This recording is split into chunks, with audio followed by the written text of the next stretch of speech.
Hello friends, आज मैं आपको बताऊंगा कंपनी अकाउंट के बारे में। ये हमारी 6th क्लास है अब तक की। इससे पहले 5 क्लासेस हो चुकी है।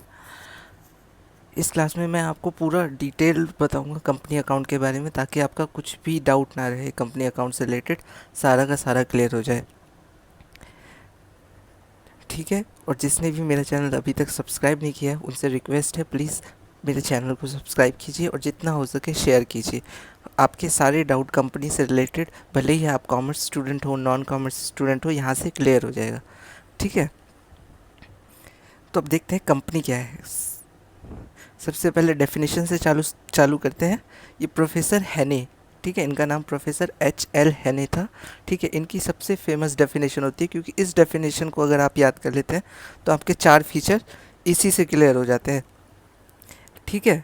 तो ये बोलते हैं company is an artificial person. ठीक है ना। आर्टिफिशियल पर्सन क्या होता है? जो नेचुरल पर्सन नहीं होता, लेकिन फिर भी नेचुरल पर्सन जैसे राइट्स होते हैं लॉ की नज़रों में उसके पास। ठीक है। Created by law. ठीक है। हर एक कंपनी लॉ के अंडर क्रिएट की जाती है, जिसका एक रजिस्ट्रेशन होता है। ठीक है। एक सेपरेट एंटिटी होती है, मतलब इसका और ओनर का अलग अलग अकाउंट मेंटेन किया जाता है। ठीक है। With a perpetual succession. Perpetual succession का मतलब क्या? जो एंडलेस पीरियड तक चलता जाए, कोई लिमिटेड पीरियड ना हो।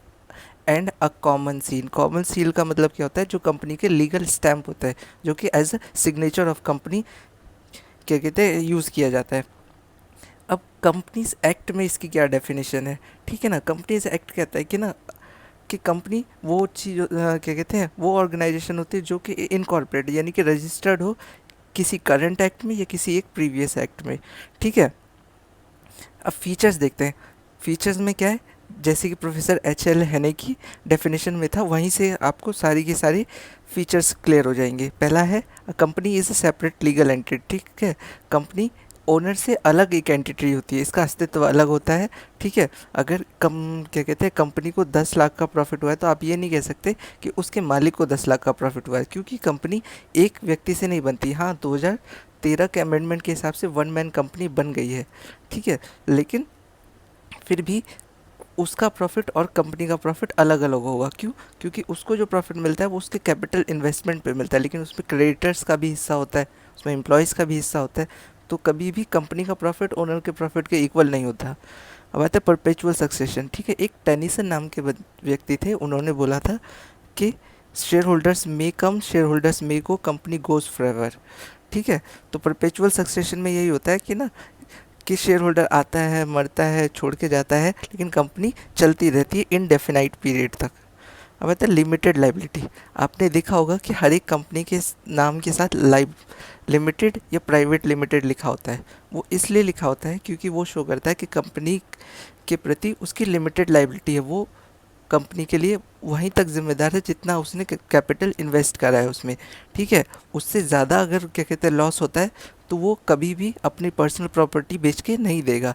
तो वही लिमिटेड लाइबिलिटी होता है, कि वो सिर्फ अपने जितना उसका इन्वेस्टमेंट है वहीं तक के लिए ज़िम्मेदार होता है। बात है आर्टिफिशियल पर्सन। ठीक है। आर्टिफिशियल लीगल पर्सन क्या होता है? कि क्या कहते हैं, पहला तो ये आर्टिफिशियल, नेचुरल पर्सन की तरह इसका बर्थ नहीं होता। इसका बर्थ कैसे होता है? रजिस्ट्रेशन के थ्रू। ठीक है। एक लीगल होता है, क्योंकि लॉ की नज़रों में इसको भी वही राइट्स मिलते हैं जैसे कि ह्यूमंस को मिलते हैं। मतलब ये किसी कंपनी के ऊपर स्यू कर सकता है, किसी कंपनी को ख़रीद सकता है। ठीक है। लॉ के अंडर जो जो प्रोविज़न होते हैं उनके हिसाब से चलता है। और पर्सन, ठीक है, अब आते हैं जो जो मैंने बताया। ठीक है ना, इनका अपना अकाउंट होता है। अब आता है कॉमन सील। मैंने बताया कि कॉमन सील क्या होता है? कंपनी के एज ए लीगल सिग्नेचर के तरीके से उनकी स्टैम्प के तौर पे काम करता है। ठीक है। लेकिन कंपनीज एक्ट का अमेंडमेंट जो 2015 हुआ है, ठीक है, उसमें ये स्पेसिफाई कर दिया कॉमन सील की ज़रूरत नहीं है। अगर तुम्हारी कंपनी के पास कोई कंपनी सेक्रेटरी या फिर क्या कहते हैं डायरेक्टर हो, तो उसके सिग्नेचर भी चल जाएंगे। ठीक है। तो आप जितनी भी चीज़ें हैं, ये लेटेस्ट अमेंडमेंट के हिसाब से पढ़िए। पुरानी बुक्स में आपको ये सब नहीं मिलेगा। जो नई बुक्स भी आ रही हैं उनमें भी वो चीज़ें नहीं होती, क्योंकि वो एक ही कॉपी को प्रिंट करते चले जाते हैं। अब बता टाइप्स ऑफ कंपनी क्या होती है। ठीक है। कई तरह की कंपनी होती है। पहली कंपनी जो होती है वो, पहले देखते हैं किसके बेसिस पे है। सबसे पहले इनकॉर्पोरेशन यानी रजिस्ट्रेशन के बेसिस पे क्या होता है?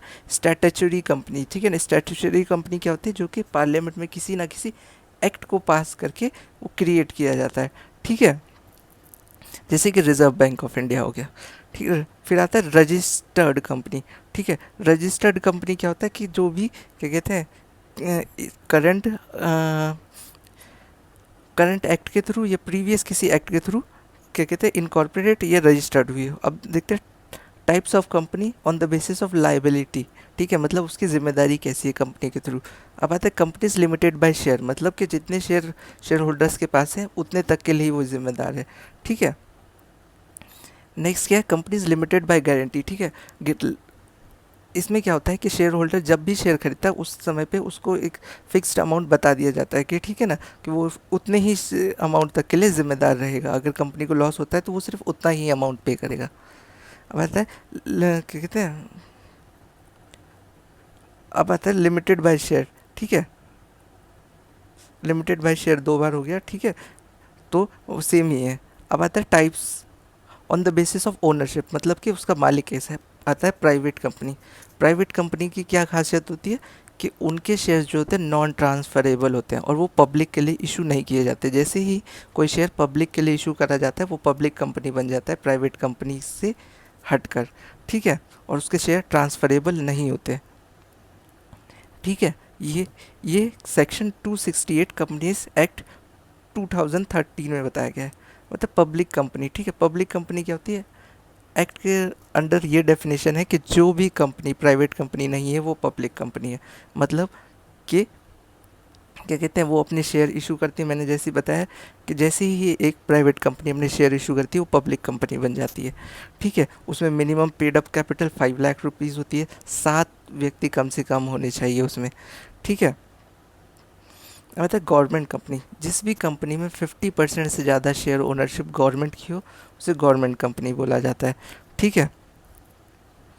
अब आता है फॉरेन कंपनी, ऐसी कंपनी जो कि रजिस्ट्रेशन जिसका इंडिया में ना होके बाहर किसी कंट्री में हुआ होता है उसको बोलते हैं फॉरेन कंपनीज, ठीक है। उसकी डेफिनेशन 245 में दिया हुआ है, ठीक है। अब आता है इंडियन कंपनी, वहीं से पता चल गया होगा कि जो भी कंपनी इंडिया में रजिस्टर्ड हुई है। अब आता है on the basis of control, एक होती है होल्डिंग कंपनी, एक होती है सब्सिडरी कंपनी, दोनों को एक साथ बताया जा सकता है, ठीक है। होल्डिंग कंपनी क्या होती है, जिसके अंडर कोई ना कोई सब्सिडरी कंपनी होती है। सब्सिडरी कंपनी का क्या मतलब है, जिसके ऊपर कंट्रोल किसी और कंपनी का होता है, 50% से ज़्यादा ओनरशिप किसी और कंपनी की होती है, ठीक है। तो जो 50% से ज़्यादा ओनरशिप वाली कंपनी है वो होल्डिंग हो गई, जो 50% से कम ओनरशिप वाली कंपनी है वो सब्सिडरी हो गई। अब आता है एसोसिएट कंपनी, ऐसी कंपनी जिसमें कि 25% या उससे ज़्यादा शेयर जो है किसी और व्यक्ति के पास हो या बिजनेस के पास हो, ठीक है। उसे बोलते हैं सिग्निफिकेंट इन्फ्लुएंस। अब आता है इन्वेस्टमेंट कंपनी। इन्वेस्टमेंट कंपनी क्या होती है, जो कि इन्वेस्टमेंट से ही रिलेटेड काम करती हो, ठीक है।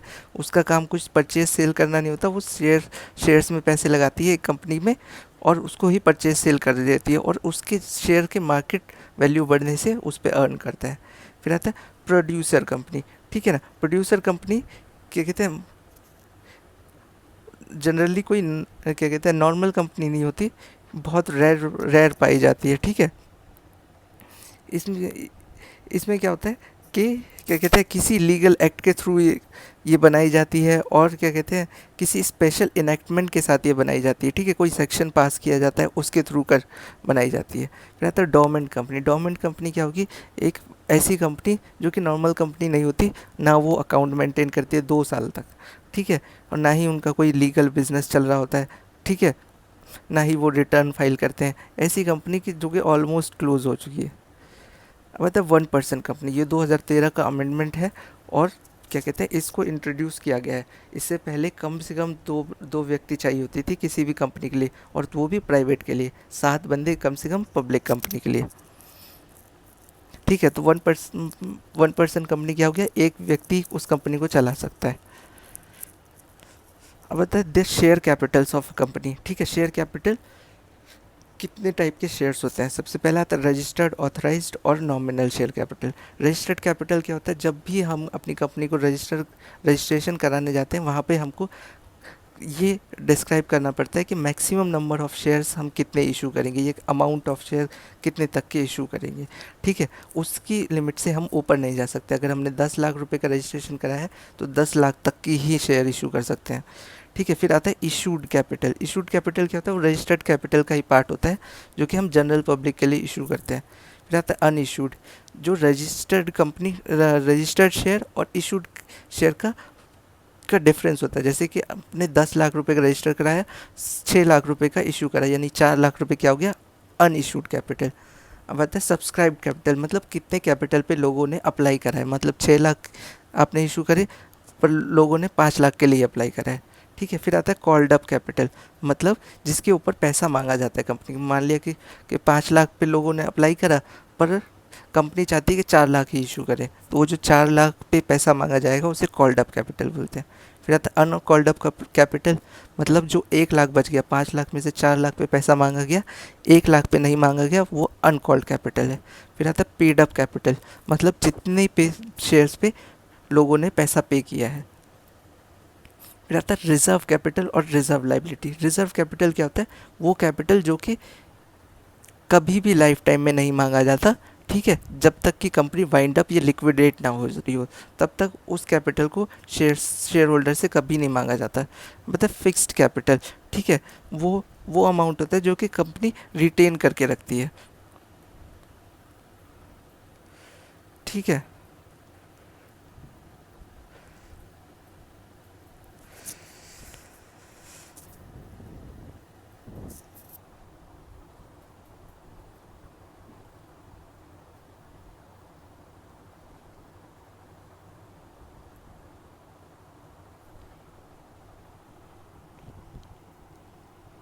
ठीक है, अब देखते हैं दो टाइप के और शेयर होते हैं। एक होता है इक्विटी शेयर, एक होता है preference share.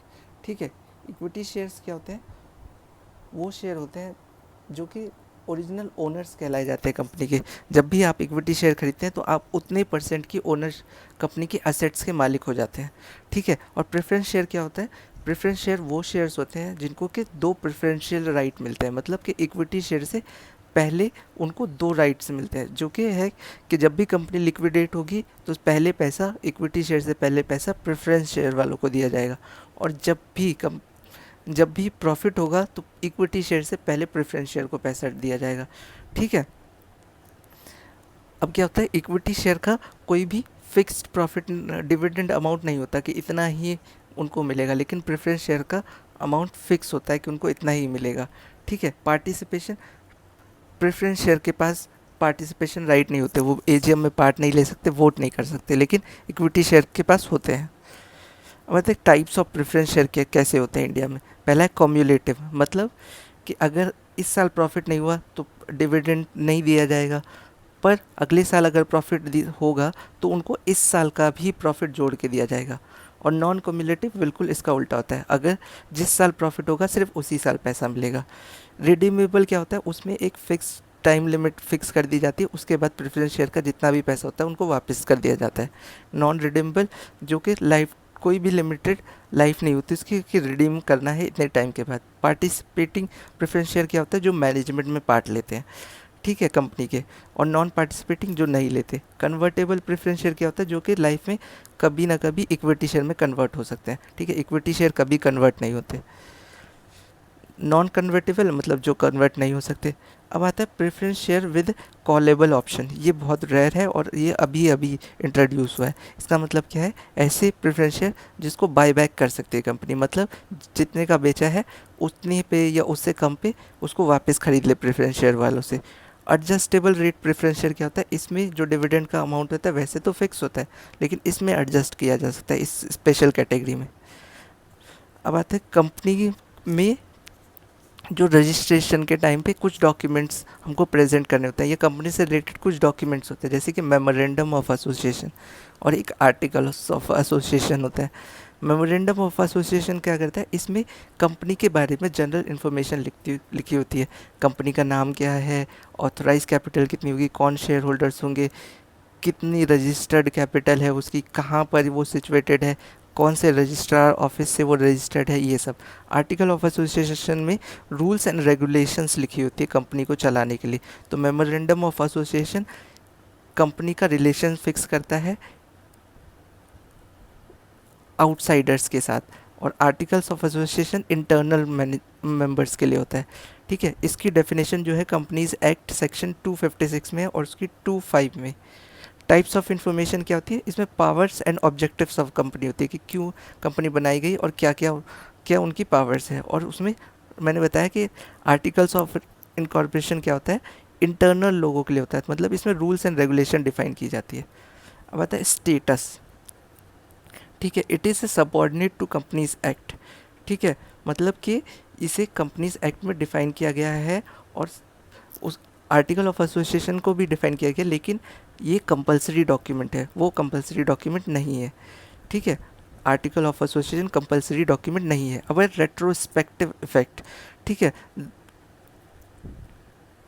Memorandum of association retrospective effect का मतलब क्या है, एक बार हमने कर दिया तो उसको रिवर्स कर सकते हैं, लेकिन मेमोरेंडम ऑफ एसोसिएशन को नहीं कर सकते, क्योंकि जब आपने रजिस्ट्रेशन किया तभी आपको मेमोरेंडम ऑफ एसोसिएशन सबमिट करना होता है, लेकिन आर्टिकल ऑफ एसोसिएशन में ऐसा नहीं है।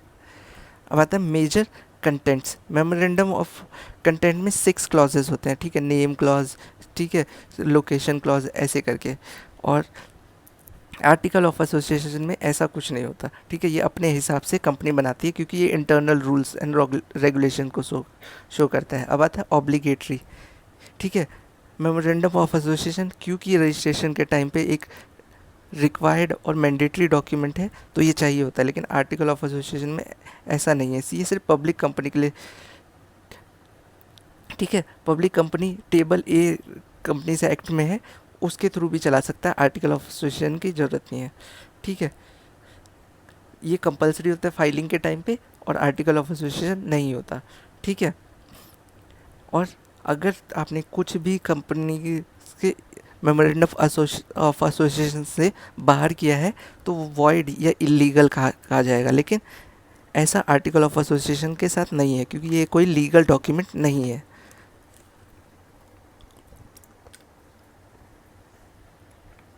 अब आता है प्रॉस्पेक्टस। प्रॉस्पेक्टस जो है सेक्शन 270 में डिफाइन किया गया है। इसमें हमारी इनकॉर्पोरेशन से रिलेटेड सारी चीज़ें लिखी जाती है। ये फर्स्ट डॉक्यूमेंट होता है जो कि जनरल पब्लिक के लिए इशू किया जाता है। अब आते हैं हम शेयर्स जब इशू करते हैं तो किस किस तरीके से कर सकते हैं। सबसे पहला एट पार। एट पार का मतलब जितना हमारे शेयर का वैल्यू है उतने पे ही इशू कर देना। ठीक है, 10 रुपये का शेयर है तो 10 रुपये में ही इशू कर देना। प्रीमियम का मतलब क्या है, जितनी उसकी वैल्यू उससे अबव पे। अगर 10 रुपये का शेयर है तो 12 रुपये में, तो 2 रुपये क्या हो गया, उसकी प्रीमियम वैल्यू हो गई। डिस्काउंट सबको ही पता है, 10 रुपये का शेयर 8 रुपये में, 2 रुपये क्या हो गया, डिस्काउंट। बताए कंसीडरेशन अदर देन कैश। ठीक है, कंसीडरेशन अदर देन कैश का मतलब क्या है कि हम जब शेयर इशू कर रहे हैं तो उसके बदले किसी से प्लांट ले लिया, मशीनरी ले ली। ठीक है, कैश के अलावा चीज़ें ले ली, बिल ऑफ एक्सचेंज में से कोई इंस्ट्रूमेंट ले लिया। अब तो ओवर सब्सक्रिप्शन मतलब हमने इशू करा 5 लाख पर लोगों ने अप्लाई करा 7 लाख के लिए। ठीक है, ये 6 लाख के लिए। अंडर सब्सक्रिप्शन मतलब हमने जनरल पब्लिक के लिए इशू करा 6 लाख, हमको 5 लाख रुपए के लिए ही सब्सक्राइब करा लोगों ने। अब आते हैं इंपॉर्टेंट टर्म्स क्या होते हैं कंपनी में। ठीक है, सबसे पहला call in arrear. Call in arrear का मतलब क्या है, आपने पैसा मांगा शेयर होल्डर से लेकिन उन्होंने पे नहीं किया, तो वो क्या हो गया, call in arrear. Call in advance क्या होता है, अभी आपने शेयर होल्डर से पैसा मांगा नहीं लेकिन उन्होंने पहले ही पे कर दिया। इनकॉर्पोरेशन का मतलब रजिस्ट्रेशन। मतलब फॉर फीचर ऑफ शेयर, मतलब कि अगर मान लिया कि लोगों को एक शेयर पे 10 रुपये देने थे। ठीक है, उन्होंने 6 रुपये दिए लेकिन 4 रुपये वो दे नहीं पाए, तो उनका शेयर क्या हो गया, फोरफीट कर लिया जाएगा, और 6 रुपये जो है वो कैपिटल रिजर्व में एज अ प्रॉफिट शो कर दिया जाएगा।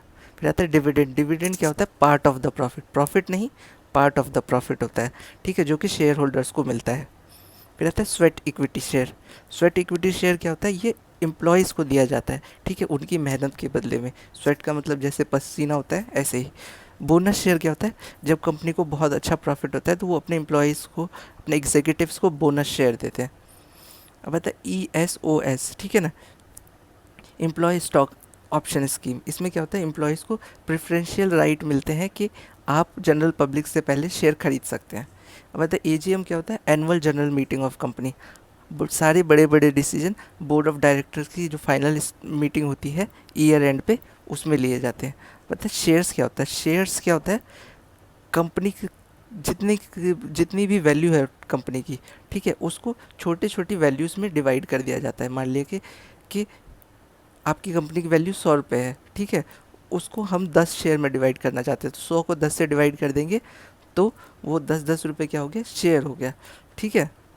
अब दो एक और टर्म आता है, एक होता है स्टॉक, एक होता है शेयर। शेयर सबसे स्मॉलेस्ट यूनिट होती है, इसको स्प्लिट नहीं कर सकते, लेकिन स्टॉक को हम स्प्लिट कर सकते हैं। बता निफ्टी, निफ्टी क्या होता है, नेशनल स्टॉक एक्सचेंज का इंडेक्स होता है, जिसमें कि जितनी भी जितनी भी कंपनियां रजिस्टर्ड होती है नेशनल स्टॉक एक्सचेंज में, एनएससी जिसे बोलते हैं, उसकी वैल्यूज़ को शो करता है। ये इंडेक्स होता है नेशनल स्टॉक एक्सचेंज का। सेंसेक्स क्या होता है, बॉम्बे स्टॉक एक्सचेंज का एक इंडेक्स है, जो कि जितनी भी कंपनियां रजिस्टर होती है बॉम्बे स्टॉक एक्सचेंज में, उसकी वैल्यू को शो करता है।